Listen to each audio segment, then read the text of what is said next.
ਅਨਹਦ ਰੂਪ ਅਨਾਹਦ ਬਾਨੀ। ਧੰਨ ਧੰਨ ਸਤਿਗੁਰੂ ਗੁਰੂ ਗੋਬਿੰਦ ਸਿੰਘ ਮਹਾਰਾਜ ਸੱਚੇ ਪਾਤਸ਼ਾਹ ਬਚਨ ਕਰਦੇ ਨੇ, ਅਨਹਦ ਰੂਪ ਅਨਾਹਦ ਬਾਨੀ। ਉਸ ਅਕਾਲ ਪੁਰਖ ਵਾਹਿਗੁਰੂ ਪਰਮਾਤਮਾ ਦਾ ਜੋ ਸਰੂਪ ਹੈ ਖਾਲਸਾ ਜੀ, ਪਰਮਾਤਮਾ ਦੇ ਉਸ ਰੂਪ ਦੀ ਕੋਈ ਹੱਦ ਨਹੀਂ ਬਣ ਸਕਦਾ। ਪਰਮਾਤਮਾ ਦਾ ਰੂਪ ਕਿਸੇ ਸੀਮਾ ਦੇ ਵਿੱਚ ਨਹੀਂ ਆਉਂਦਾ, ਕਿਉਂਕਿ ਇਨਸਾਨ ਦੀ ਸੋਚ, ਇਸ ਬੰਦੇ ਦੀ ਸੋਚ ਇੱਕ ਸੀਮਾ ਤੱਕ ਹੈ, ਇੱਕ ਹੱਦ ਤੱਕ ਹੈ। ਹਰ ਇੱਕ ਬੰਦਾ ਆਪਣੇ ਦਾਇਰੇ ਤੱਕ ਸੋਚ ਸਕਦਾ ਹੈ, ਦਾਇਰੇ ਤੱਕ ਕਲਪਨਾ ਕਰ ਸਕਦਾ ਹੈ, ਪਰ ਪਰਮਾਤਮਾ ਦਾ ਰੂਪ ਜੋ ਹੈ ਉਹ ਕਿਸੇ ਹੱਦ ਵਿੱਚ ਨਹੀਂ ਆਉਂਦਾ। ਔਰ ਦੂਸਰਾ ਇਹ ਕਿ ਪਰਮਾਤਮਾ ਦੇ ਰੂਪ ਨੂੰ ਇਹਨਾਂ ਨੇਤਰਾਂ ਦੇ ਨਾਲ ਨਹੀਂ ਵੇਖਿਆ ਜਾ ਸਕਦਾ। ਪਰਮਾਤਮਾ ਦੇ ਰੂਪ ਨੂੰ ਇਹ ਬੰਦਾ ਆਪਣੀ ਬੁੱਧੀ ਦੇ ਨਾਲ ਹੱਦ ਦੇ ਵਿੱਚ ਨਹੀਂ ਬਣ ਸਕਦਾ। ਉਸ ਪਰਮਾਤਮਾ ਦੇ ਅਰੂਪ ਨੂੰ ਜੇ ਤੱਕਿਆ ਜਾ ਸਕਦਾ ਤੇ ਕੇਵਲ ਅੰਤਰਮੁਖੀ ਅੱਖਾਂ ਦੇ ਨਾਲ ਤੱਕਿਆ ਜਾ ਸਕਦਾ ਹੈ। ਤਾਂ ਹੀ ਕਰਕੇ ਸੰਤ ਮਹਾਂਪੁਰਖ ਭਗਤ ਜਨ ਧਿਆਨ ਲਗਾਉਂਦੇ ਨੇ, ਨੇਤਰ ਬੰਦ ਕਰਕੇ ਪਰਮਾਤਮਾ ਦੇ ਚਰਨਾਂ 'ਚ ਧਿਆਨ ਟਿਕਾਉਂਦੇ ਨੇ, ਕਿਉਂਕਿ ਜਦੋਂ ਨੇਤਰ ਬੰਦ ਹੋਣਗੇ ਤੇ ਤਾਂ ਹੀ ਅੰਤਰ ਧਿਆਨ ਹੋ ਕਰਕੇ ਆਤਮਾ ਤੋਂ ਬਾਅਦ ਫਿਰ ਪਰਮ ਆਤਮਾ ਦੇ ਦਰਸ਼ਨ ਹੋਣਗੇ। ਮੈਂ ਬੇਨਤੀ ਕਰਾਂ ਵੀ ਬਾਹਰ ਦਾ ਕੋਈ ਪਦਾਰਥ ਵੇਖਣਾ ਹੋਵੇ, ਜੇ ਕਹਿ ਲਈਏ ਕਿਸੇ ਸਾਧਨ ਨੂੰ ਵੇਖਣਾ ਹੋਵੇ, ਕਿਸੇ ਗੱਡੀ ਨੂੰ ਵੇਖਣਾ ਹੋਵੇ ਤੇ ਉਹ ਗੱਡੀ ਵੱਲ ਤੱਕਣਾ ਪੈਂਦਾ, ਪਰ ਪਰਮਾਤਮਾ ਨੂੰ ਜੇ ਤੱਕਣਾ ਹੈ ਤੇ ਪਰਮਾਤਮਾ ਦੇ ਸਾਧਨ ਵੱਲ ਤੱਕਣਾ ਪਵੇਗਾ। ਪਰਮਾਤਮਾ ਨੇ ਆਤਮਾ ਨੂੰ ਬਣਾਇਆ, ਅੰਤਰ ਧਿਆਨ ਹੋ ਕਰਕੇ ਜਦੋਂ ਆਤਮਾ ਨੂੰ ਤੱਕਾਂਗੇ, ਮਨ ਨੂੰ ਤੱਕਾਂਗੇ, ਉਸ ਤੋਂ ਬਾਅਦ ਹੀ ਉਸ ਅਰੂਪ ਦੇ ਦਰਸ਼ਨ ਹੋਣਗੇ ਇਹਨਾਂ ਨੇਤਰਾਂ ਦੇ ਨਾਲ, ਅੰਤਰਮੁਖੀ ਨੇਤਰਾਂ ਦੇ ਨਾਲ। परंतु ये आज दे हालात ने कि एक विद्वान ने कहा कि इन आँखों से सभी को देखा, कभी दिल के अंदर देखा ही नहीं। मंदिर मस्जिद गुरुद्वारे में मैं खूब गया, लेकिन दिल के अंदर कभी गया ही नहीं। भाव कि मंदिर गए, गुरुद्वारा साहब गए, मस्जिद च गए, पर उत्थे जाके भी संसार नूं वेख के वापस आउंदे रहे। कदे गुरु घर दे विच बैठ के ये दात ते मंगी नहीं कि सगल भवन के नायका एक छिन दर्श दिखाए जी। कदे ये ते मंगिया नहीं कि धर्म आदे ठांडे दरबार, तुझ बिन सुरत करै को मेरी दर्शन दीजै खोल कवार। कि मैं तेरे दर्शनां दी तांग लैके आया, मैं तेरे दीदारियां दी तांग लैके आया, किते किरपा कर अपने दर्शनां दी दात मेरी झोली विच पा। सो सतगुरु कहंदे उस अकाल पुरख वाहिगुरू परमात्मा दे स्वरूप दी कोई हद नहीं बन सकदा। इन्हां नेत्रां दे नाल कोई वेख नहीं सकदा। इन्हां नेत्रां दी, इन्हां अखां दी कोई सीमा है, पर परमात्मा दे स्वरूप दे सीमा दी कोई बयान नहीं कर सकदा। और अगला बचन सतगुरु करदे ने अनाहद बानी। अनाहद बानी खालसा जी जिवें पहलां बेनती कीती, उस नूं किहा जांदा है जिहड़ा मूँह दंदां कंठ दे अते जबान तो बिना प्रगट होवे, ਉਹ ਅਨਹਦ ਨਾਦ ਹੈ। ਅਨਹਦ ਨਾਦ ਦੇ ਬਚਨ ਗੁਰੂ ਗ੍ਰੰਥ ਸਾਹਿਬ ਜੀ ਦੀ ਬਾਣੀ ਦੇ ਵਿੱਚ ਕਈ ਜਗ੍ਹਾ 'ਤੇ ਆਉਂਦੇ ਨੇ ਕਿ ਅਨੰਦ ਸੁਨੋ ਵਡਭਾਗੀ ਹੋ, ਸਗਲ ਮਨੋਰਥ ਪੂਰੇ, ਪਾਰ ਬ੍ਰਹਮ ਪ੍ਰਪਾਇਆ ਉਤਰੇ ਸਗਲ ਵਿਸੂਰੇ, ਦੁਖ ਰੋਗ ਸੰਤਾਪ ਉਤਰੇ ਸੁਣੀ ਸੱਚੀ ਬਾਣੀ, ਸੰਤ ਸਾਜਨ ਭਏ ਸਰਸੇ ਪੂਰੇ ਗੁਰ ਤੇ ਜਾਣੀ। ਉਹ ਅਨਹਦ ਨਾਦ, ਉਹ ਅਨਹਦ ਨਾਦ ਤਾਂ ਪ੍ਰਗਟ ਹੋਵੇਗਾ ਜਿਸ ਤਰ੍ਹਾਂ ਬਾਣੀ ਦਾ ਫਰਮਾਨ ਹੈ ਕਿ ਇਹ ਅੱਖਰ ਖਿਰ ਜਾਹੇਂਗੇ ਓਏ ਅਖਰ ਇਨਮੇ ਨਾਹੇ। ਜਦੋਂ ਗੁਰੂ ਕਾ ਸਿੱਖ ਜਾਂ ਸੰਸਾਰ ਦਾ ਜੀਵ ਕਿਸੇ ਇੱਕ ਮੰਤਰ ਨੂੰ ਲੈ ਕਰਕੇ ਜਪ ਕਰਦਾ, ਬਾਰੰਬਾਰ ਬਾਰ ਪ੍ਰਭ ਜਪੀਐ, ਪੀ ਅੰਮ੍ਰਿਤ ਇਹ ਮਨ ਤਨ ਧਰਪੀਐ, ਤਾਂ ਜਾ ਕੇ ਕਿਤੇ ਉਹ ਅਨਹਦ ਨਾਦ ਪ੍ਰਗਟ ਹੁੰਦਾ ਹੈ। ਕਿਉਂਕਿ ਜੇਕਰ ਕੋਈ ਵਾਹਿਗੁਰੂ ਗੁਰਮੰਤਰ ਦਾ ਜਾਪ ਕਰੇ ਤੇ ਇਹ ਵਾਹਿਗੁਰੂ ਗੁਰਮੰਤਰ ਦੀ ਧੁਨੀ ਨੂੰ ਸੁਣਨ ਦਾ ਅਭਿਆਸ ਕਰੇ, ਤਾਂ ਵਾਹਿਗੁਰੂ ਗੁਰਮੰਤਰ ਦੇ ਅੱਖਰਾਂ ਦੀ ਧੁਨੀ ਦੇ ਵਿੱਚੋਂ ਹੀ ਉਸ ਪਰਮਾਤਮਾ ਦਾ ਉਹ ਅਨਹਦ ਨਾਦ ਪ੍ਰਗਟ ਹੋਵੇਗਾ ਜਿਹੜਾ ਅੱਖਰਾਂ ਦਾ ਮੁਹਤਾਜ ਨਹੀਂ, ਜਿਹੜਾ ਜ਼ੁਬਾਨ ਦਾ ਮੁਹਤਾਜ ਨਹੀਂ, ਕੰਠ ਦਾ ਮੁਹਤਾਜ ਨਹੀਂ। ਕਈ ਵਾਰ ਦੇਖਦੇ ਹਾਂ ਕਿ ਭਗਤ ਜਨ ਜਿਹੜੇ ਹੁੰਦੇ ਨੇ ਉਹਨਾਂ ਦੇ ਅੰਦਰ ਸਵਾਸ ਸਵਾਸ ਸਿਮਰਨ ਚੱਲਦਾ, ਕਿਉਂਕਿ ਅੰਦਰ ਉਹ ਅਨਹਦ ਸ਼ਬਦ ਵਜੈ ਦਿਨ ਰਾਤੀ, ਅਵਗਤ ਕੀ ਗਤ ਗੁਰਮੁਖ ਜਾਤੀ, ਤਉ ਜਾਨੀ ਜਾ ਸ਼ਬਦ ਪਛਾਨੀ, ਏਕੋ ਰੱਬ ਰਹਿਆ ਨਿਰਬਾਨੀ। ਕਹਿੰਦੇ ਨੇ ਉਹਨਾਂ ਦੇ ਅੰਦਰ ਉਹ ਅਨਹਦ ਨਾਦ ਵੱਜਦਾ ਜਿਹੜੇ ਅਭਿਆਸ ਕਰਦੇ ਨੇ, ਜਿਹੜੇ ਸਿਮਰਨ ਕਰਦੇ ਨੇ। ਸੋ ਸਤਿਗੁਰੂ ਕਹਿੰਦੇ ਪ੍ਰਮਾਤਮਾ ਦਾ ਸਰੂਪ ਹੈ ਔਰ ਇਹ ਪ੍ਰਮਾਤਮਾ ਦੀ ਆਵਾਜ਼, ਪ੍ਰਮਾਤਮਾ ਦਾ ਨਾਦ ਹੈ ਜਿਹੜਾ ਕੰਠ ਜ਼ੁਬਾਨ ਮੂੰਹ ਤੋਂ ਬਿਨਾਂ ਹੀ ਪ੍ਰਗਟ ਹੁੰਦਾ ਹੈ। ਔਰ ਅੱਗੇ ਬਖਸ਼ਿਸ਼ ਕਰਦੇ ਨੇ ਚਰਨ ਸਰਨ ਜਿਹ ਬਸਤ ਭਵਾਨੀ। ਖਾਲਸਾ ਜੀ ਭਵਾਨੀ ਭਵਾਨੀ ਮੰਨਿਆ ਗਿਆ ਹੈ ਪਰਮਾਤਮਾ ਦੀ ਸ਼ਕਤੀ ਨੂੰ। ਪੁਰਾਤਨ ਸਮੇਂ ਦੇ ਵਿੱਚ ਇਹ ਕਥਨ ਸੀ ਕਿ ਭਵਾਨੀ ਨੇ ਹੀ ਸੰਸਾਰ ਦੀ ਉਤਪਨ ਕੀਤੀ ਹੈ, ਭਵਾਨੀ ਨੇ ਹੀ ਸ੍ਰਿਸ਼ਟੀ ਨੂੰ ਸਾਜਿਆ ਹੈ, ਸ੍ਰਿਸ਼ਟੀ ਦੀ ਰਚਨਾ ਕੀਤੀ ਹੈ। 24 ਅਵਤਾਰ ਦੇ ਵਿੱਚ ਧੰਨ ਸਤਿਗੁਰੂ ਗੁਰੂ ਗੋਬਿੰਦ ਸਿੰਘ ਮਹਾਰਾਜ ਨੇ ਵੀ ਬਚਨ ਕੀਤੇ ਕਿ ਠੀਕ ਹੈ, ਤੁਸੀਂ ਇਹ ਗੱਲ ਮੰਨਦੇ ਹੋ ਕਿ ਸੰਸਾਰ ਦੀ ਰਚਨਾ, ਸ੍ਰਿਸ਼ਟੀ ਦੀ ਰਚਨਾ ਭਵਾਨੀ ਨੇ ਕੀਤੀ ਹੈ, ਪਰ ਭਵਾਨੀ ਵੀ ਕੋਈ ਵੱਖਰੀ ਨਹੀਂ, ਭਵਾਨੀ ਵੀ ਸ਼ਕਤੀ ਪਰਮਾਤਮਾ ਦੀ ਹੈ।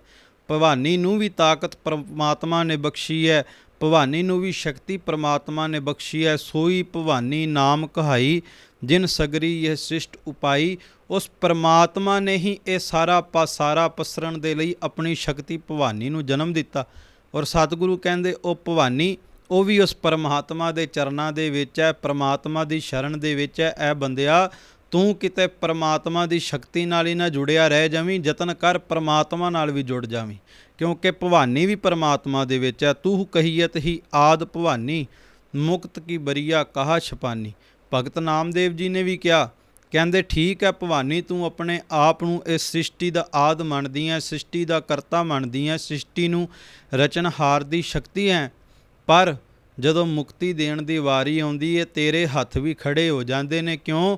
ਕਿਉਂਕਿ ਮੁਕਤੀ ਕੇਵਲ ਉਹੀ ਦੇ ਸਕਦਾ ਹੈ ਜਿਹੜਾ ਖੁਦ ਮੁਕਤ ਹੋਵੇ। ਅਤੇ ਸੰਸਾਰ ਦੇ ਵਿੱਚ ਮੁਕਤ ਕੌਣ ਹੈ? ਬ੍ਰਹਮੰਡ ਦੇ ਵਿੱਚ ਮੁਕਤ ਕੌਣ ਹੈ? ਪਰਮਾਤਮਾ ਮੁਕਤ ਹੈ। ਵੇਖੋ ਅੱਜ ਹਰ ਇੱਕ ਬੰਦਾ ਜਕੜਿਆ, ਹਰ ਇੱਕ ਬੰਦਾ ਬੰਧਨਾਂ ਦੇ ਵਿੱਚ ਫਸਿਆ, ਮੁਕਤ ਨਹੀਂ ਹੈ। ਕਿਸੇ ਨੂੰ ਦੁੱਖ ਦਾ ਬੰਧਨ ਹੈ, ਕਿਸੇ ਨੂੰ ਮੋਹ ਦਾ ਬੰਧਨ ਹੈ, ਕਿਸੇ ਨੂੰ ਲਾਲਚ ਦਾ ਬੰਧਨ ਹੈ। ਕਈ ਤਰ੍ਹਾਂ ਦੇ ਬੰਧਨਾਂ ਦੇ ਵਿੱਚ ਬੰਦਾ ਜਕੜਿਆ ਪਿਆ। ਪਰ ਜੇ ਇਹਨਾਂ ਬੰਧਨਾਂ ਤੋਂ ਕੋਈ ਮੁਕਤ ਕਰ ਸਕਦਾ ਤੇ ਪਰਮਾਤਮਾ ਕਰ ਸਕਦਾ ਹੈ। ਜੇ ਕਾਮ ਤੋਂ ਮੁਕਤ ਕਰ ਸਕਦਾ, ਪਰਮਾਤਮਾ ਕਰ ਸਕਦਾ ਹੈ। ਜੇ ਕ੍ਰੋਧ ਤੋਂ, ਲੋਭ ਤੋਂ, ਮੋਹ ਤੋਂ, ਹੰਕਾਰ ਤੋਂ ਕੋਈ ਮੁਕਤ ਕਰਨ ਦੀ ਤਾਕਤ, ਕਲਾ ਰੱਖਦਾ ਤੇ ਪਿਆਰ ਵਾਲਿਓ, ਕੇਵਲ ਅਕਾਲ ਪੁਰਖ ਵਾਹਿਗੁਰੂ ਪਰਮਾਤਮਾ ਹੈ। ਪਰਮਾਤਮਾ ਕੋਲੇ ਬਖਸ਼ਿਸ਼ ਹੈ।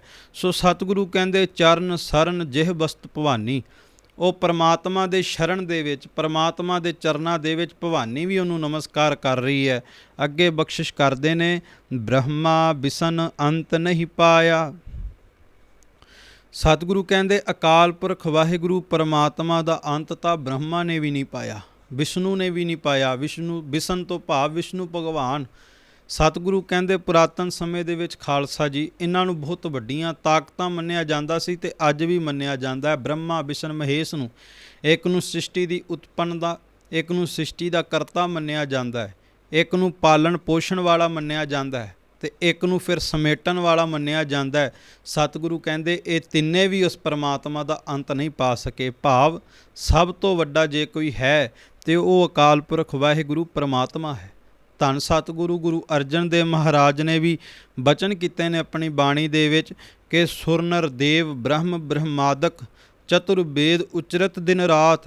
ਅਗਮ ਅਗਮ ਠਾਕੁਰ ਆਗਾਦ ਗੁਣ ਬੇਅੰਤ ਬੇਅੰਤ ਭਨ ਨਾਨਕ ਕਹਿਨ ਨ ਜਾਈ ਪਰੈ ਪਰਾਤ।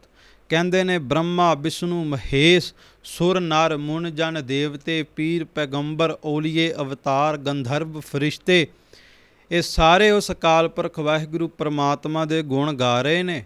ਪਰੰਤੂ ਇਹ ਸੱਚ ਹੈ ਕਿ ਪਰਮਾਤਮਾ ਦੇ ਗੁਣ ਕਹਿ ਕਹਿ ਕੇ ਪਰਮਾਤਮਾ ਦੇ ਵਿੱਚ ਲੀਨ ਤਾਂ ਹੋ ਜਾਣਗੇ, ਪਰਮਾਤਮਾ ਨੂੰ ਪਾ ਤਾਂ ਲੈਣਗੇ, ਪਰ ਪਰਮਾਤਮਾ ਦਾ ਅੰਤ ਨਹੀਂ ਪਾਇਆ ਜਾਣਾ। ਪਰਮਾਤਮਾ ਦੀ ਪ੍ਰਾਪਤੀ ਹੋ ਸਕਦੀ ਹੈ, ਅਕਾਲ ਪੁਰਖ ਵਾਹਿਗੁਰੂ ਦੀ ਬਖਸ਼ਿਸ਼ ਹੋ ਸਕਦੀ ਹੈ, ਪਰ ਪਰਮਾਤਮਾ ਦਾ ਅੰਤ ਨਹੀਂ ਪਾਇਆ ਜਾਣਾ। ਉਹ ਤਾਂ ਪਰੇ ਤੋਂ ਵੀ ਪਰੇ ਹੈ। ਕਿਸੇ ਦੀ ਸੋਚ ਉੱਥੋਂ ਤੱਕ ਪਹੁੰਚ ਨਹੀਂ ਸਕਦੀ ਜਿੱਥੋਂ ਤੱਕ ਪਰਮਾਤਮਾ ਦੀ ਪਹੁੰਚ ਹੈ। ਸੋ ਸਤਿਗੁਰੂ ਨੇ ਤਾਂ ਹੀ ਕਿਹਾ ਕਿ ਕਿਆ ਹਮ ਜੀ ਜੰਤ ਬੇਚਾਰੇ ਵਰਨ ਨ ਸਾਕੇ ਏਕ ਗੁਸਾਈ। ਅਸੀਂ ਸੰਸਾਰ ਦੇ ਅਲਪੱਗ ਜੀਵ ਉਸ ਪਰਮਾਤਮਾ ਦੀ ਕੀ ਉਸਤਤ ਬਿਆਨ ਕਰਾਂਗੇ। ਬ੍ਰਹਮ ਮਹੇਸ਼ ਸਿੱਧ ਮੁਨ ਇੰਦਰਾ ਬੇਅੰਤ ਠਾਕੁਰ ਤੇਰੀ ਗਤ ਨਹੀਂ ਪਾਈ। ਕਹਿੰਦੇ ਬ੍ਰਹਮਾ ਨੂੰ ਕਰਤਾ ਮੰਨਿਆ ਗਿਆ, ਮਹੇਸ਼ ਨੂੰ ਸਮੇਟਣ ਵਾਲਾ ਮੰਨਿਆ ਗਿਆ, ਵਿਸ਼ਨੂੰ ਨੂੰ ਪਾਲਣ ਪੋਸ਼ਣ ਦਾ ਕਰਤਾ ਮੰਨਿਆ ਗਿਆ, ਸਿੱਧਾਂ ਨੇ ਵੀ, ਮੁਨਜਣ ਦੇਵਤਿਆਂ ਨੇ ਵੀ ਇੰਦਰ ਨੂੰ ਦੇਵਲੋਕ ਦਾ ਰਾਜਾ ਮੰਨਿਆ ਗਿਆ। ਪਰ ਹੇ ਅਕਾਲ ਪੁਰਖ ਵਾਹਿਗੁਰੂ ਪਰਮਾਤਮਾ, ਤੇਰਾ ਕਿਸੇ ਨੇ ਅੰਤ ਨਹੀਂ ਪਾਇਆ। ਵੱਡੇ ਵੱਡੇ ਮੁਨ ਦੇਵਤੇ ਕਈ ਯੁੱਗ ਤਿਨੀ ਤਨ ਧਾਇਆ, ਕਿਨੀ ਤੇਰਾ ਅੰਤ ਨਾ ਪਾਇਆ। ਉਸ ਅਕਾਲ ਪੁਰਖ ਵਾਹਿਗੁਰੂ ਪਰਮਾਤਮਾ ਦਾ ਅੰਤ ਨਹੀਂ ਪਾਇਆ ਜਾਣਾ। ਕਿਆ ਹੋਂ ਕਥੀ ਕਥੇ ਕਥ ਦੇਖਾਂ, ਮੈਂ ਅਕਥ ਨ ਕਥਨਾ ਜਾਈ। ਜੋ ਤੁਧ ਭਾਵੈ ਸੋਈ ਆਖਾ, ਤਿਲ ਤੇਰੀ ਵਡਿਆਈ। ਏ ਤੇ ਕੂਕਰ ਹਉ ਬੇਗਾਨਾ, ਭੌਕਾ ਇਸ ਤਨ ਤਾਈ, ਭਗਤ ਹੀਣ ਨਾਨਕ ਜੇ ਹੋਏਗਾ ਤਾਂ ਖਸਮੈ ਨਾਉ ਨਾ ਜਾਈ। ਖਾਲਸਾ ਜੀ, ਅਸੀਂ ਸੰਸਾਰ ਦੇ ਅਲਪੱਗ ਜੀਵ ਕੇਵਲ ਤੇ ਕੇਵਲ ਇੱਕ ਕੂਕਰ ਦੀ ਤਰ੍ਹਾਂ ਆਪਣੇ ਤਨ ਦੀਆਂ ਲੋੜਾਂ ਦੇ ਲਈ ਕੂਕਦੇ ਹਾਂ। ਉਸ ਪਰਮਾਤਮਾ ਦਾ ਅੰਤ ਪਾਉਣਾ ਬਹੁਤ ਕਠਿਨ ਹੈ।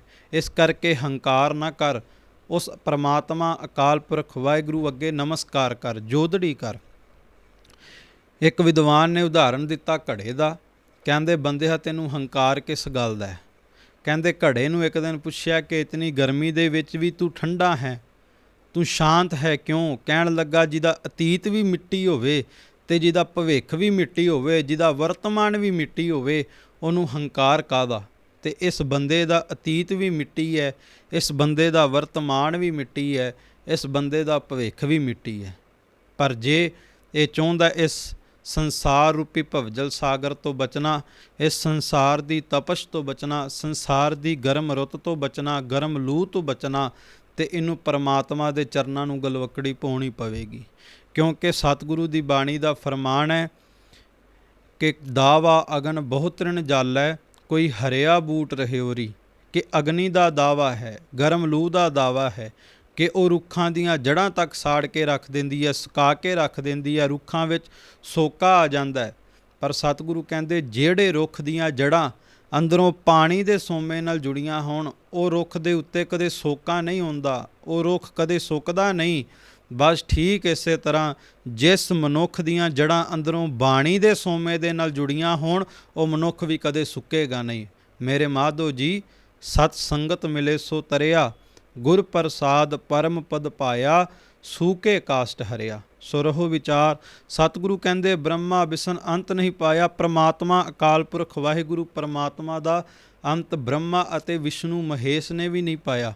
ਸਤਿਗੁਰੂ ਕਹਿੰਦੇ ਕੇਵਲ ਤੇ ਕੇਵਲ ਇਤਨਾ ਹੀ ਕਿਹਾ ਕਿ ਨੇਤ ਨੇਤ ਮੁਖ ਚਾਰ ਬਤਾਇਓ। ਨੇਤ ਨੇਤ ਤੋਂ ਭਾਵ ਵੇਦਾਂ ਦੇ ਵਿੱਚ ਬ੍ਰਹਮਾ ਜੋ ਕਿ 4 ਵੇਦਾਂ ਦਾ ਰਚਨਹਾਰ ਮੰਨਿਆ ਹੈ, ਕਹਿੰਦੇ ਬ੍ਰਹਮਾ ਨੇ ਆਪਣੇ 4 ਵੇਦਾਂ ਦੇ ਵਿੱਚ ਕੇਵਲ ਇਹੋ ਕਿਹਾ ਨਾ ਇਤੀ ਨਾ ਇਤੀ ਨਾ ਇਤੀ, ਕਿ ਇੱਥੇ ਵੀ ਬਸ ਨਹੀਂ, ਇੱਥੇ ਵੀ ਬਸ ਨਹੀਂ, ਪਰਮਾਤਮਾ ਹੋਰ ਵੀ ਅੱਗੇ ਹੈ, ਪਰਮਾਤਮਾ ਹੋਰ ਵੀ ਅੱਗੇ ਹੈ, ਪਰਮਾਤਮਾ ਬੇਅੰਤ ਹੈ, ਪਰਮਾਤਮਾ ਦਾ ਅੰਤ ਨਹੀਂ ਪਾਇਆ ਜਾਣਾ।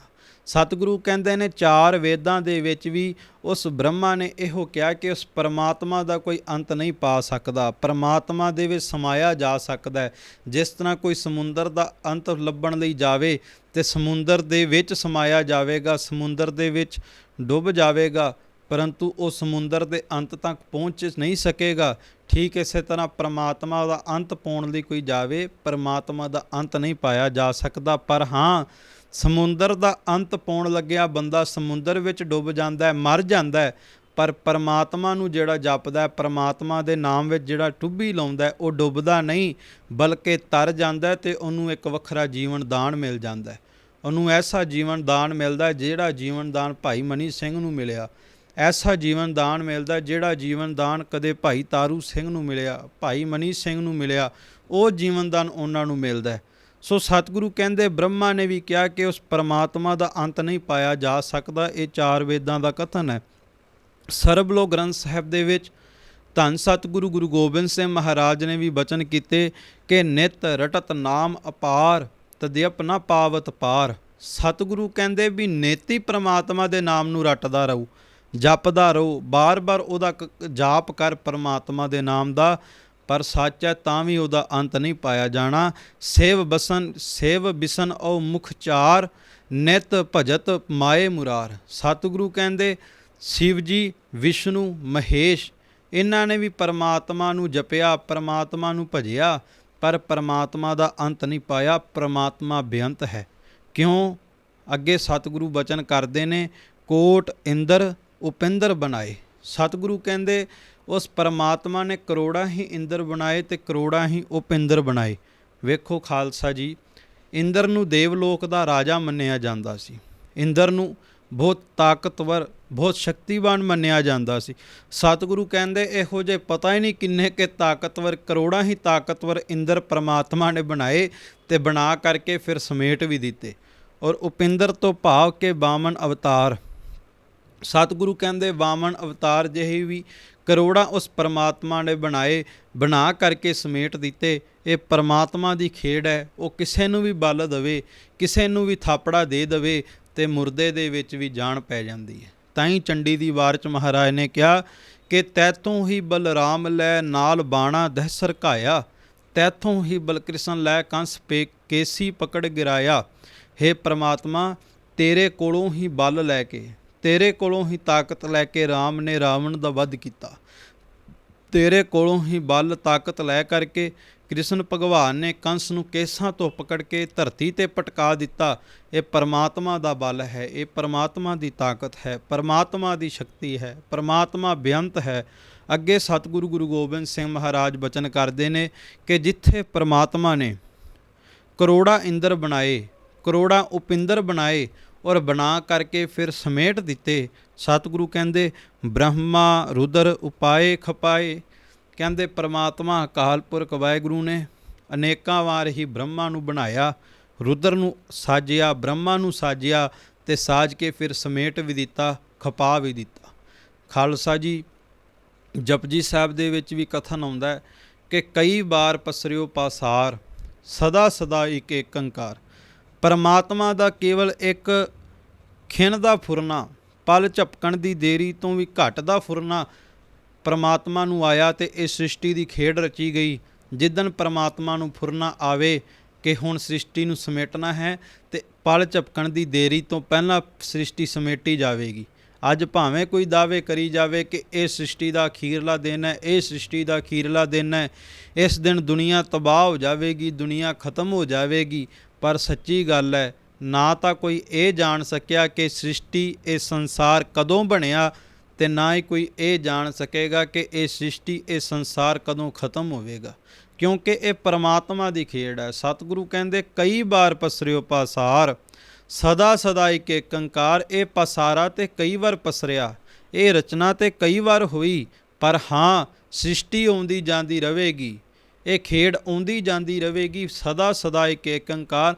ਪਰ ਉਹ ਇੱਕ ਓੰਕਾਰ ਅਕਾਲ ਪੁਰਖ ਵਾਹਿਗੁਰੂ ਪਰਮਾਤਮਾ ਸਦਾ ਅਟਲ ਰਹੇਗਾ, ਉਹ ਹਮੇਸ਼ਾ ਹੀ ਇਸ ਤਖਤੇ ਦੇ ਉੱਤੇ ਕਾਇਮ ਰਹੇਗਾ। ਸੋ ਸਤਿਗੁਰੂ ਕਹਿੰਦੇ ਬ੍ਰਹਮਾ ਰੁਦਰ ਉਪਾਏ ਖਪਾਏ। ਉਹਨੇ ਬ੍ਰਹਮਾ ਨੂੰ ਬਣਾਇਆ, ਰੁਦਰ ਨੂੰ ਬਣਾਇਆ, ਪਰ ਬਣਾ ਕਰਕੇ ਫਿਰ ਉਹਨੇ ਖਪਾ ਵੀ ਦਿੱਤੇ, ਆਪਣੇ ਵਿੱਚ ਸਮਾ ਲਏ, ਆਪਣੇ ਵਿੱਚ ਲੀਨ ਕਰ ਲਏ। ਜਿਸ ਤਰ੍ਹਾਂ ਸਰਬਲੋ ਗ੍ਰੰਥ ਸਾਹਿਬ ਦੇ ਵਿੱਚ ਵੀ ਧੰਨ ਸਤਿਗੁਰੂ ਗੁਰੂ ਗੋਬਿੰਦ ਸਿੰਘ ਮਹਾਰਾਜ ਨੇ ਜ਼ਿਕਰ ਕੀਤਾ ਕਿ ਬਦਨਾ ਸਕਲ ਸੰਸਾਰ ਕੀ, ਸਿਰਜਾ ਧਰਨ ਆਕਾਸ, ਚੰਦ ਸੂਰਜ ਦੋਏ ਦੀਵੜੈ, ਕੀਨੇ ਵਿਵਿਧ ਪ੍ਰਕਾਸ਼, ਬ੍ਰਹਮਾ ਵਿਸ਼ਨ ਉਪਾਏ ਕਹਿ ਕੀਨੀ ਸਖਤ ਪਸਾਰ। ਸਤਿਗੁਰੂ ਕਹਿੰਦੇ ਬਦਨਾ ਸਕਲ ਸੰਸਾਰ ਕੀ, ਪਰਮਾਤਮਾ ਨੇ ਇਹ ਸੰਸਾਰ ਦੀ ਖੇਡ ਨੂੰ ਬੰਨਿਆ, ਸੰਸਾਰ ਨੂੰ ਸਾਜਿਆ। ਸਿਰਜਾ ਧਰਨ ਆਕਾਸ਼, ਧਰਤੀ ਸਾਜੀ, ਆਕਾਸ਼ ਸਾਜਿਆ, ਵਾਯੂ ਮੰਡਲ ਸਾਜਿਆ, ਬ੍ਰਹਮੰਡ ਸਾਜਿਆ, ਚੰਦ ਸੂਰਜ ਦੋਏ ਦੀਵੜੈ। ਸਰਬਲੋ ਗ੍ਰੰਥ ਸਾਹਿਬ 'ਚ ਮਹਾਰਾਜ ਕਹਿੰਦੇ ਦੋ ਦੀਵੇ ਸਾਜੇ, ਇੱਕ ਚੰਦਰਮਾ ਤੇ ਦੂਸਰਾ ਸੂਰਜ। ਚੰਦ ਦੋ ਸੂਰਜ ਦੋਏ ਦੀਵੜੈ, ਕੀਨੇ ਵਿਵਿਧ ਪ੍ਰਕਾਸ਼, ਜਿਹੜੇ ਰਾਤ ਦਿਨ ਪ੍ਰਕਾਸ਼ ਕਰਦੇ ਨੇ ਪਰਮਾਤਮਾ ਦੇ ਹੁਕਮ ਦੇ ਵਿੱਚ। ਬ੍ਰਹਮਾ ਵਿਸ਼ਨ ਉਪਾਏ ਕਹਿ ਕੀਨੀ ਸਖਤ ਪਸਾਰ। ਔਰ ਫਿਰ ਅਕਾਲ ਪੁਰਖ ਵਾਹਿਗੁਰੂ ਨੇ ਬ੍ਰਹਮਾ ਵਿਸ਼ਨੂੰ ਮਹੇਸ਼ ਨੂੰ ਸਾਜਿਆ। ਕਿਉਂ? ਕਿਉਂਕਿ ਆਪਣੀ ਸ਼ਕਤੀ ਦਾ ਪਾਸਾਰਾ ਕਰਨਾ ਸੀ, ਆਪਣੀ ਸ਼ਕਤੀ ਦੀ ਰਚਨਾ ਕਰਨੀ ਸੀ। ਇਹ ਅਕਾਲ ਪੁਰਖ ਵਾਹਿਗੁਰੂ ਪਰਮਾਤਮਾ ਉਸ ਬੇਅੰਤ ਦੀ ਖੇਡ ਹੈ। ਜਿਸ ਤਰ੍ਹਾਂ ਮਹਾਰਾਜ ਨੇ ਬਚਨ ਕੀਤੇ ਦਸਮ ਗ੍ਰੰਥ ਸਾਹਿਬ ਦੇ ਵਿੱਚ ਕਿ ਖੰਡਾ ਪ੍ਰਿਥਮੈ ਸਾਜ ਕਿਆ ਜਿਨ ਸਭ ਸੈ ਸਾਰ ਉਪਾਇਆ, ਬ੍ਰਹਮਾ ਵਿਸ਼ਨ ਮਹੇਸ਼ ਸਾਜ, ਕੁਦਰਤੀ ਦਾ ਖੇਲ ਰਚਾਏ ਬਣਾਇਆ, ਸਿੰਧ ਪਰਬਤ ਮੇਦਨੀ ਬਿਨ ਥੰਮਾ ਗਗਨ ਰਹਾਇਆ, ਸਿਰਜੇ ਦਾਨੋ ਦੇਵਤੇ ਤਿਨ ਅੰਦਰ ਬਾਦ ਰਚਾਇਆ, ਤੈਹੀਂ ਦੁਰਗਾ ਸਾਜ ਕਹਿ ਦੈਤਾਂ ਦਾ ਨਾਸ ਕਰਾਇਆ। ਸਤਿਗੁਰੂ ਕਹਿੰਦੇ ਇਹ ਉਸ ਅਕਾਲ ਪੁਰਖ ਵਾਹਿਗੁਰੂ ਪਰਮਾਤਮਾ ਦੀ ਖੇਡ ਹੈ। ਉਹਨੇ ਸਭ ਤੋਂ ਪਹਿਲਾਂ ਖੰਡਾ ਸਾਜਿਆ, ਖੰਡਾ ਤੋਂ ਭਾਵ ਇੱਕ, ਉਹਨੇ ਆਪਣੇ ਆਪ ਦੀ ਰਚਨਾ ਕੀਤੀ। ਖੰਡੇ ਦਾ ਖਾਲਸਾ ਜੀ ਵਿਦਵਾਨਾਂ ਨੇ ਜੋ ਅਰਥ ਕੀਤਾ, ਕਈ ਤਰ੍ਹਾਂ ਦੇ ਅਰਥ ਕੀਤੇ ਨੇ। ਖੰਡੇ ਦੇ ਜੋ ਪ੍ਰਚਲਿਤ ਸ਼ਾਬਦਿਕ ਅਰਥ ਕੀਤੇ ਕਿ ਖੰਡਨ ਕਰਨ ਵਾਲਾ, ਕਿਸੇ ਚੀਜ਼ ਦਾ ਖੰਡਨ ਕਰਨ ਵਾਲਾ, ਕਿਸੇ ਚੀਜ਼ ਨੂੰ ਵਿਨਾਸ਼ ਕਰਨ ਵਾਲਾ, ਖਾਤਮਾ ਕਰਨ ਵਾਲਾ। ਅਤੇ ਸੱਚੀ ਗੱਲ ਹੈ ਕਿ ਪਰਮਾਤਮਾ ਅਕਾਲ ਪੁਰਖ ਵਾਹਿਗੁਰੂ ਦਾ ਨਾਮ ਇਹ ਵੀ ਵਹਿਮਾਂ ਭਰਮਾਂ ਦਾ ਖਾਤਮਾ ਕਰਦਾ ਹੈ, ਦੁੱਖਾਂ ਦਾ ਖੰਡਨ ਕਰਦਾ ਹੈ, ਭਰਮਾਂ ਦਾ ਖੰਡਨ ਕਰਦਾ ਹੈ, ਪਾਖੰਡ ਦਾ ਖੰਡਨ ਕਰਦਾ ਹੈ। ਸੋ ਅਕਾਲ ਪੁਰਖ ਵਾਹਿਗੁਰੂ ਪਰਮਾਤਮਾ ਨੇ ਪਹਿਲਾਂ ਆਪਣਾ ਨਾਮ ਰਚਿਆ, ਆਪੀ ਨੇ ਆਪ ਸਾਜਿਓ ਆਪੀ ਨੇ ਰਚਿਓ ਨਾਉ। ਉਸ ਤੋਂ ਬਾਅਦ ਇਸ ਕੁਦਰਤ ਦੀ ਖੇਲ ਨੂੰ ਰਚਿਆ। ਬ੍ਰਹਮਾ ਬਿਸ਼ਨ ਮਹੇਸ਼ ਸਾਜ, ਕੁਦਰਤੀ ਦਾ ਖੇਲ ਰਚਾਏ ਬਣਾਇਆ। 3 ਸਾਜ ਦਿੱਤੇ, ਬ੍ਰਹਮਾ ਵਿਸ਼ਨੂੰ ਮਹੇਸ਼ ਅਤੇ ਕੁਦਰਤੀ ਦਾ ਖੇਲ ਰਚਾ ਦਿੱਤਾ। ਸਿੰਧ ਪਰਬਤ ਮੇਦਨੀ, ਬਿਨ ਥੰਮਾ ਗਗਨ ਰਹਾਇਆ। ਤੇ ਕਹਿੰਦੇ ਫਿਰ ਵੇਖੋ ਕੈਸੀ ਕਿਰਪਾ ਕੀਤੀ, ਪਰਬਤ ਬਣਾਏ, ਧਰਤੀ ਬਣਾਈ ਔਰ ਆਕਾਸ਼ ਬਣਾਇਆ। ਪਰ ਕਹਿੰਦੇ ਨੇ ਕੈਸੀ ਕਾਰੀਗਰੀ ਹੈ ਉਸ ਅਕਾਲ ਪੁਰਖ ਵਾਹਿਗੁਰੂ ਦੀ ਕਿ ਧਰਤੀ ਤੇ ਆਕਾਸ਼ ਦੇ ਵਿੱਚ ਕੋਈ ਥੰਮ ਨਹੀਂ, ਕੋਈ ਪਿੱਲਰ ਨਹੀਂ, ਕੋਈ ਥੰਮ ਨਹੀਂ। ਬਿਨਾਂ ਥੰਮ ਤੋਂ ਧਰਤੀ ਦੇ ਉੱਤੇ ਆਕਾਸ਼ ਨੂੰ ਟਿਕਾ ਦਿੱਤਾ, ਬਿਨਾਂ ਥੰਮ ਤੋਂ ਧਰਤੀ ਨੂੰ ਬ੍ਰਹਿਮੰਡ ਦੇ ਵਿੱਚ ਟਿਕਾ ਦਿੱਤਾ। ਇਹ ਉਸ ਪਰਮਾਤਮਾ ਦੀ ਬੇਅੰਤਤਾ ਹੈ, ਇਹ ਉਸ ਪਰਮਾਤਮਾ ਦੀ ਕਾਰੀਗਰੀ ਹੈ। ਇਹ ਉਸ ਪਰਮਾਤਮਾ ਐਸਾ ਕਰਤਾ ਹੈ, ਐਸਾ ਰਚਨਹਾਰ ਹੈ ਕਿ ਉਹਦੀ ਤੇ ਬਣਾਈ ਹੋਈ ਚੀਜ਼ ਦਾ ਅੰਤ ਨਹੀਂ ਪਾਇਆ ਜਾ ਸਕਦਾ। ਪਰਮਾਤਮਾ ਦਾ ਅੰਤ ਕੌਣ ਪਾਏਗਾ? ਸ੍ਰਿਸ਼ਟੀ ਦੇ ਉੱਤੇ ਐਸੀਆਂ ਰਚਨਾਵਾਂ ਪਰਮਾਤਮਾ ਨੇ ਰਚੀਆਂ ਕਿ ਬੰਦਾ ਜੇ ਸ੍ਰਿਸ਼ਟੀ ਦੇ ਉੱਤੇ ਜਾ ਕੇ ਅਧਿਐਨ ਕਰਨ ਲੱਗੇ ਕੁਦਰਤ ਦੀ ਚੀਜ਼ਾਂ ਦਾ, ਤੇ ਪਿਆਰ ਵਾਲਿਓ ਕੁਦਰਤ ਦਾ ਅੰਤ ਪਾਉਣਾ ਹੀ ਬਹੁਤ ਕਠਿਨ ਹੈ। ਕਾਦਰ ਦਾ ਅੰਤ ਕੌਣ ਪਾਏਗਾ? ਸੋ ਸਤਿਗੁਰੂ ਗੁਰੂ ਗੋਬਿੰਦ ਸਿੰਘ ਮਹਾਰਾਜ ਕਹਿੰਦੇ ਬ੍ਰਹਮਾ ਬਿਸ਼ਨ ਉਪਾਏ ਖਪਾਏ, ਬ੍ਰਹਮਾ ਰੁਦਰ ਉਪਾਏ ਖਪਾਏ। ਬ੍ਰਹਮਾ ਅਤੇ ਰੁਦਰ ਨੂੰ ਸਾਜਿਆ, ਸਾਜ ਕੇ ਫਿਰ ਸਮੇਟ ਦਿੱਤਾ। ਔਰ ਅੱਗੇ ਬਚਨ ਕਰਦੇ ਨੇ ਲੋਕ ਚਤੁਰਦਸ ਖੇਲ ਰਚਾਇਓ। ਸਤਿਗੁਰੂ ਕਹਿੰਦੇ ਲੋਕ ਚਤੁਰਦਸ, ਲੋਕ ਚਤੁਰਦਸ ਤੋਂ ਭਾਵ 14 ਲੋਕਾਂ ਦੀ ਖੇਡ ਬਣਾ ਦਿੱਤੀ। ਜਿਵੇਂ ਪਹਿਲਾਂ ਵੀ ਆਪ ਜੀ ਦੇ ਨਾਲ 14 ਲੋਕਾਂ ਪਰਥਾਏ ਵਿਸਥਾਰ ਪੂਰਵਕ ਉਹਨਾਂ ਦੇ ਨਾਮ 'ਤੇ ਜੋ ਸਾਂਝ ਕੀਤੀ ਸੀ ਕਿ 7 ਆਕਾਸ਼ ਅਤੇ 7 ਪਤਾਲ, ਇਹਨਾਂ 14 ਲੋਕਾਂ ਦੀ ਰਚਨਾ ਕਰਕੇ ਪਰਮਾਤਮਾ ਨੇ ਇੱਕ ਖੇਡ ਰਚ ਦਿੱਤੀ। ਔਰ ਖੇਡ ਰਚ ਕੇ ਇਹਨਾਂ ਦੀ ਸਾਜਨਾ ਕਰਕੇ ਅੱਗੇ ਸਤਿਗੁਰੂ ਕਹਿੰਦੇ ਬੋਹਰ ਆਪ ਹੀ ਬੀਚ ਮਿਲਾਇਓ। ਕਹਿੰਦੇ 14 ਲੋਕ ਸਾਜੇ, ਬ੍ਰਹਿਮੰਡ ਸਾਜਿਆ, ਧਰਤੀ ਸਾਜੀ, ਵਾਯੂਮੰਡਲ ਸਾਜਿਆ ਅਤੇ ਸਾਜ ਕਰਕੇ ਅੰਤ ਇਹਨਾਂ ਨੂੰ ਆਪਣੇ ਵਿੱਚ ਸਮਾ ਲਿਆ, ਇਹਨਾਂ ਨੂੰ ਆਪਣੇ ਵਿੱਚ ਰਲਾ ਲਿਆ, ਵੱਖ ਨਹੀਂ ਕੀਤਾ, ਭਾਵ ਆਪਣੇ ਤੋਂ ਦੂਰ ਨਹੀਂ ਕੀਤਾ। ਆ ਜੋ ਵੀ ਅੱਜ ਕੱਲ੍ਹ ਨਜ਼ਰ ਆ ਰਿਹਾ ਹੈ, ਵਾਯੂਮੰਡਲ ਨਜ਼ਰ ਆ ਰਿਹਾ ਹੈ, ਆਕਾਸ਼ ਨਜ਼ਰ ਆ ਰਿਹਾ ਹੈ, ਹਵਾ ਨਜ਼ਰ ਆ ਰਹੀ ਹੈ, ਜਲ ਨਜ਼ਰ ਆ ਰਿਹਾ ਹੈ, ਧਰਤੀ ਨਜ਼ਰ ਆ ਰਹੀ ਹੈ, ਇਹ ਪਰਮਾਤਮਾ ਤੋਂ ਵੱਖ ਨਹੀਂ, ਪਰਮਾਤਮਾ ਦੇ ਵਿੱਚ ਹੀ ਨੇ ਅਤੇ ਪਰਮਾਤਮਾ ਇਹਨਾਂ ਦੇ ਵਿੱਚ ਹੈ। ਦੋਈ ਕੁਦਰਤ ਸਾਜੀ ਹੈ, ਕਰ ਆਸਨ ਡਿਠੋ ਚਾਓ, ਅਣਖ ਭਾਂਤ ਹੋਏ ਪਸਰਿਆ। ਅਕਾਲ ਪੁਰਖ ਵਾਹਿਗੁਰੂ ਪਰਮਾਤਮਾ ਹੈ, ਇਹਨਾਂ ਅਨੇਕਾਂ ਥਾਵਾਂ ਦੇ ਉੱਤੇ ਪਸਰਿਆ ਹੈ, ਇਹਨਾਂ ਵਿੱਚ ਸਮਾਇਆ, ਇਹ ਪਰਮਾਤਮਾ ਵਿੱਚ ਸਮਾਈਆਂ ਹੋਈਆਂ ਨੇ। ਸੋ ਸਤਿਗੁਰੂ ਕਹਿੰਦੇ ਬੋਹਰ ਆਪ ਹੀ ਬੀਚ ਮਿਲਾਇਓ। ਸੰਸਾਰ ਦੀ ਇਸ ਖੇਡ ਨੂੰ ਰਚ ਕੇ ਪਰਮਾਤਮਾ ਨੇ ਆਪਣੇ ਤੋਂ ਵੱਖ ਨਹੀਂ ਕੀਤਾ, ਬਲਕਿ ਆਪਣੇ ਵਿੱਚ ਹੀ ਸਮੇਟ ਲਿਆ, ਆਪਣੇ ਵਿੱਚ ਹੀ ਰਲਾ ਲਿਆ। ਸਤਿਗੁਰੂ ਅੱਗੇ ਬਚਨ ਕਰਦੇ ਨੇ ਦਾਨਵ ਦੇਵ ਫਨਿੰਦ ਅਪਾਰਾ।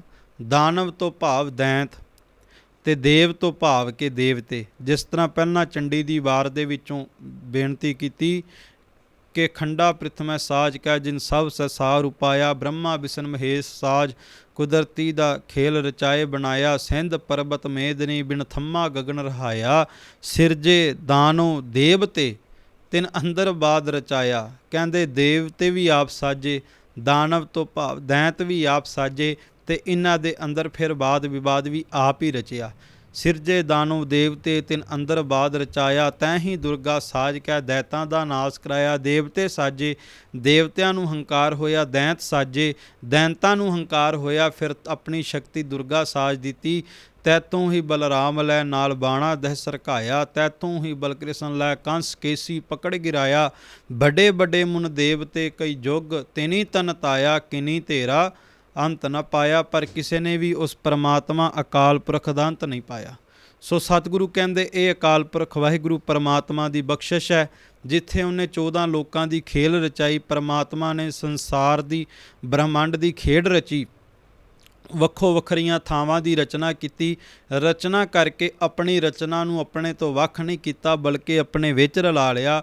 ਔਰ ਅਕਾਲ ਪੁਰਖ ਵਾਹਿਗੁਰੂ ਨੇ ਕਿਰਪਾ ਕਰਕੇ ਦਾਨਵ ਦੇਵ ਫਨਿੰਦ ਅਪਾਰਾ, ਦੇਵਤੇ ਸਾਜੇ, ਦੈਂਤ ਸਾਜੇ, ਫਨਿੰਦ ਨੂੰ ਸਾਜਿਆ। ਫਨਿੰਦ ਤੋਂ ਭਾਵ ਖਾਲਸਾ ਜੀ ਸ਼ੇਸ਼ ਨਾਗ। ਸਤਿਗੁਰੂ ਕਹਿੰਦੇ ਸ਼ੇਸ਼ ਨਾਗ ਇਹ ਵੀ ਉਸ ਪਰਮਾਤਮਾ ਦਾ ਰਚਿਆ ਹੋਇਆ ਹੈ, ਕਿਉਂਕਿ ਪੁਰਾਣਾਂ ਦੇ ਵਿੱਚ ਸ਼ੇਸ਼ ਨਾਗ ਨੂੰ ਨਾਗਦੇਵ ਅਤੇ ਪਤਾਲ ਦਾ ਰਾਜਾ ਮੰਨਿਆ ਜਾਂਦਾ ਹੈ। ਸਤਿਗੁਰੂ ਕਹਿੰਦੇ ਕਿ ਐਸੇ ਸ਼ੇਸ਼ ਨਾਗ ਨੂੰ ਵੀ ਉਸ ਅਕਾਲ ਪੁਰਖ ਵਾਹਿਗੁਰੂ ਪ੍ਰਮਾਤਮਾ ਨੇ ਬਣਾਇਆ। ਸ਼ੇਸ਼ ਨਾਗ ਵੀ ਉਸ ਪ੍ਰਮਾਤਮਾ ਤੋਂ ਤਾਕਤਵਰ ਨਹੀਂ। ਇਸ ਕਰਕੇ ਇਹ ਬੰਦੇ ਤੂੰ ਪ੍ਰਮਾਤਮਾ ਨਾਲ ਜੁੜ, ਅਕਾਲ ਪੁਰਖ ਨਾਲ ਜੁੜ, ਕਿਉਂਕਿ ਪ੍ਰਮਾਤਮਾ ਹੀ ਹੈ ਜਿਹੜਾ ਕਣ ਕਣ ਦੇ ਵਿੱਚ ਆਪਣੀ ਤਾਕਤ, ਆਪਣੀ ਸ਼ਕਤੀ ਬਖਸ਼ ਰਿਹਾ। ਤੂੰ ਵੀ ਹੰਬਲਾ ਮਰ ਤੇ ਉਦਮ ਕਰੋ ਵਡਭਾਗੀ ਹੋ, ਸਿਮਰੋ ਹਰ ਹਰ ਰਾਏ।